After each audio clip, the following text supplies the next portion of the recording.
On September 11th, 2001, the United States experienced one of the worst terror attacks in modern history. It's a tragedy that most kids in school today don't even remember. I pledge allegiance to the flag of the United States of America.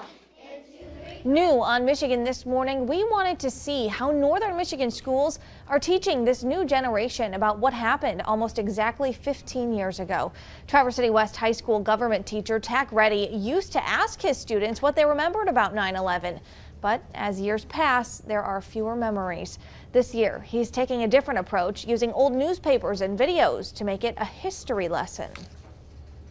Eventually these kids are going to be voters and they're going to be voting for candidates for president and Congress who are going to be making decisions on how to fight terrorism.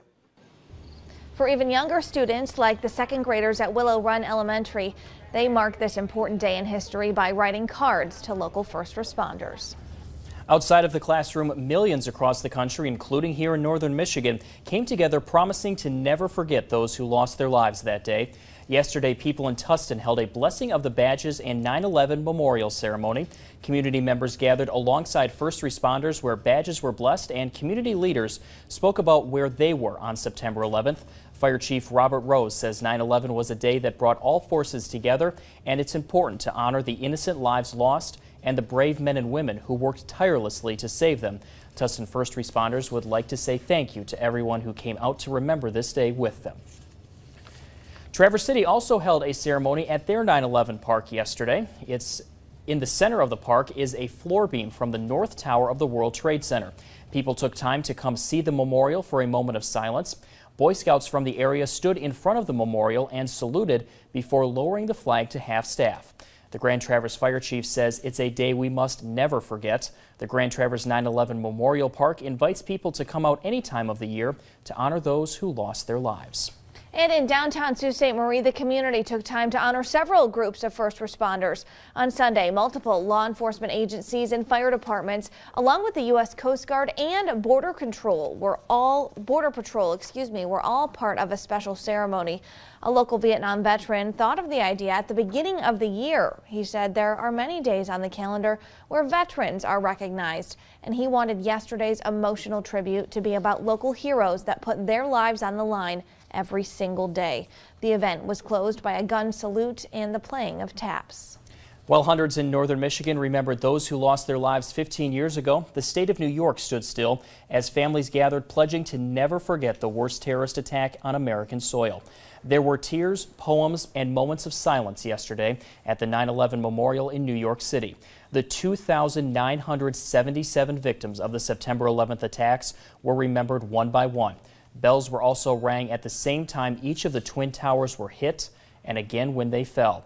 Among those who came to pay their respects was President Obama, who spoke about the sacrifice of those left behind. We come together in prayer and in gratitude for the strength that has fortified us across these 15 years. Two beams of light could be seen in the footprints of where the original Twin Towers once stood. The tribute in light has become an annual memorial in New York City. It's 5:04 now, Michigan this morning, and we have an update on an inmate protest at an Upper Peninsula Correctional Facility. State correctional officials say nearly 150 inmates have been moved since Saturday's protest at the Kinross Correctional Facility in Chippewa County. The Michigan Department of Corrections says protests started peacefully with about 400 prisoners marching together as a way to mark 45 years since an inmate's deadly rebellion at the Attica prison in New York. However, once prison officials convinced inmates to return to their cells, the demonstration turned violent. Inmates lit a housing unit on fire, barricaded themselves inside, smashed sinks, and broke at least one window. Almost 300 extra corrections staff and emergency personnel came from around the state to help. No one was hurt. In continuing coverage of the 2016 presidential election, both candidates took a break from campaigning to make appearances at the 9/11 memorial ceremony in New York City. Democratic presidential nominee Hillary Clinton had to leave a little earlier than expected, saying she wasn't feeling well. A doctor who examined her says she had pneumonia and was dehydrated, then later said she had a cough related to allergies. Her campaign team says she's being advised to stay home and rest. However, her running mate, Tim Kaine, will speak at the University of Michigan tomorrow, promoting Clinton's plans about college debt. Meanwhile, Republican presidential nominee Donald Trump is expected to campaign in Baltimore, Maryland, speaking at the National Guard Association this afternoon. A ceasefire negotiated by the U.S. and Russia is set to begin this evening, targeting ISIS and al-Qaeda.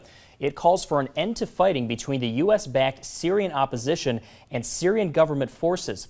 U.S. Secretary of State John Kerry says the plan would reduce violence in Syria and lead to a long-sought political transition, ending more than 5 years of war. Despite the new agreement, leaders are waiting to see whether each side will abide by the agreement, especially after a previous ceasefire broke down after just a matter of weeks.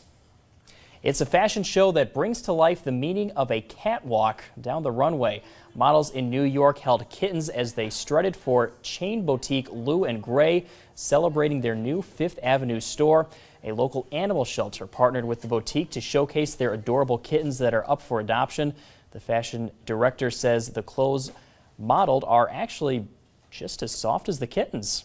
What a great way to promote adoption. And a nice comparison there, too. Right? This sweater, This this is shirt. soft as a kitten. It's like holding a kitten. It's the best. What's not to love? It's 5:07, Michigan this morning. Still to come this half hour. Expect clear skies and sunshine this morning, but that doesn't mean it's not chilly. Michael Stevens explains what to expect where you are in the full forecast at 5:11.